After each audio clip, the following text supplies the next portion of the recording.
Sa ating nakaraang video, ating tinalakay ang pananakop na naganap sa Timog Silangang Asya at ang kaso ng Thailand bilang malayang bansa sa panahon ng imperyanismo Kalooranin. Sa araw naman ito, ating tatalakayin ang kolonyalismo at imperyanismo Kalooranin sa pangkapuluang Timog Silangang Asya. Ito ay kinabibilangan ng bansang Pilipinas, Malaysia at Indonesia. Sa pamamaraan at patakarang kolonyal ng mga Espanyol sa Pilipinas, representative colonial ang ginamit ng pamamahala ng Espanyol sa Pilipinas.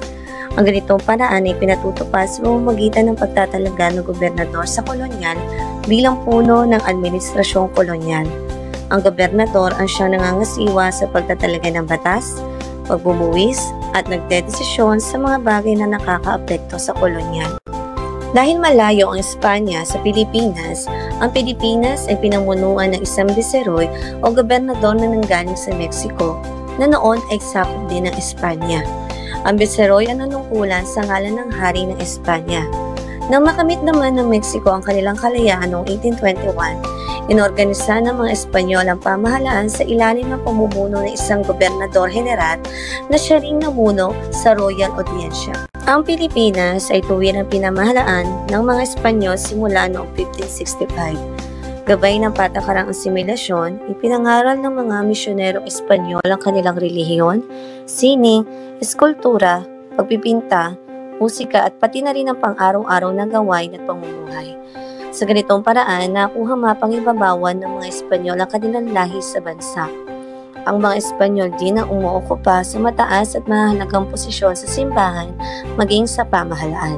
Sinimulan din ng mga Espanyol ang sistemang redusyon at plaza complex na kung saan ang mga katutubong naninirahan sa maliliit at magkakahiwalay na pamayanan ay sa pinitang inilipat sa mga tirahang malapit sa simbahan na naging mga bayan o poblasyon. Ito ay kanilang ginawa upang mapadali ang kanilang pamamahala sa mga katutubo.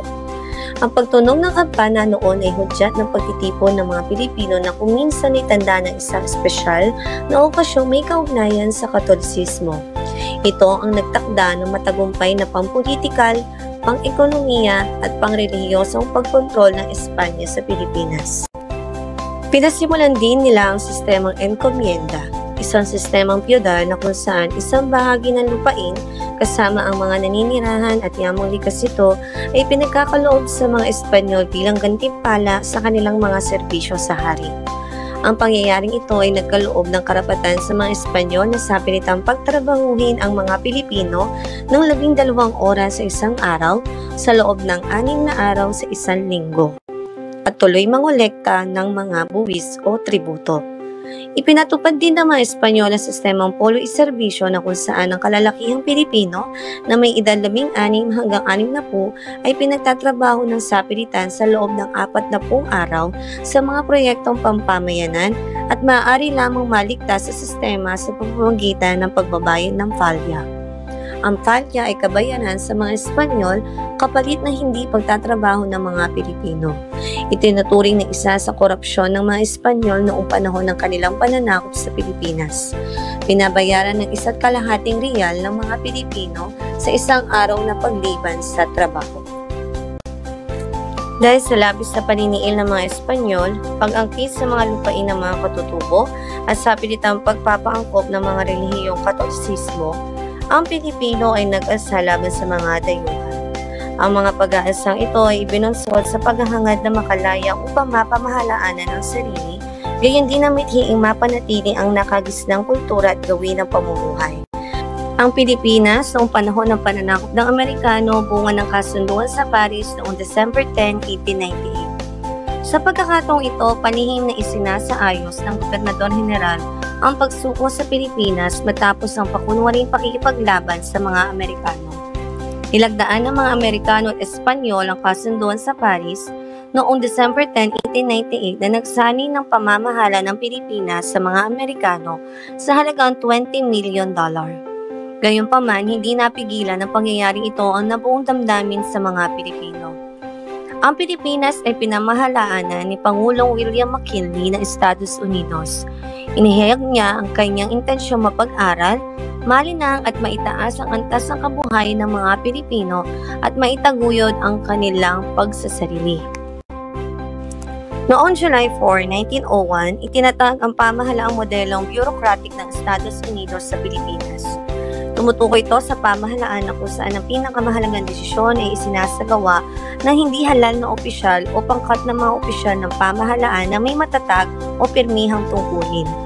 Sa pamahalang ito, ang administratibong grupo ang gumagawa ng patakaran sa halip na ang mga halal na kinatawan ng mamamayan. Dahil sa hindi kaagad pagtanggap ng mga Pilipino, pinasimulan ng mga Amerikano ang tinatawag na Pacification Campaign. Nasa katotohanan na itigma ang kolonyal. Sa panahong ito, naganap ang malupit na panunupin ng mga hukbong Amerikano sa pamamagitan ng pagsira at pagsunog ng anumang bagay sa isang lugar na nanlalaban.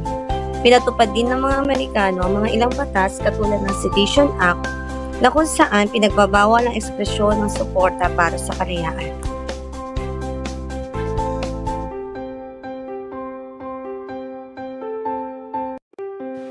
Katulad ng mga tugon ng Pilipino sa kayusang kolonyal ng mga Espanyol, ang mga Pilipino noon ay nagpamalas din ng iba't ibang uri ng pag-aaklas laban sa mga Amerikano.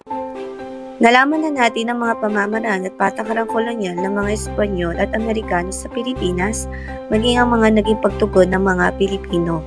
Sa susunod na aralin, atin naman tatalakayin ang mga pamamaraan at patakarang kolonyal na naganap sa Indonesia at Malaysia at maging ang mga naging pagtugon nito.